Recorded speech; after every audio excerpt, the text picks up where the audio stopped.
Husband is the foundation of the family.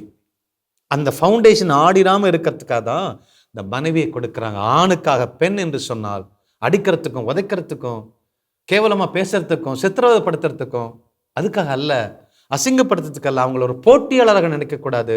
அவங்க ஒரு ஹெல்ப்மேட்.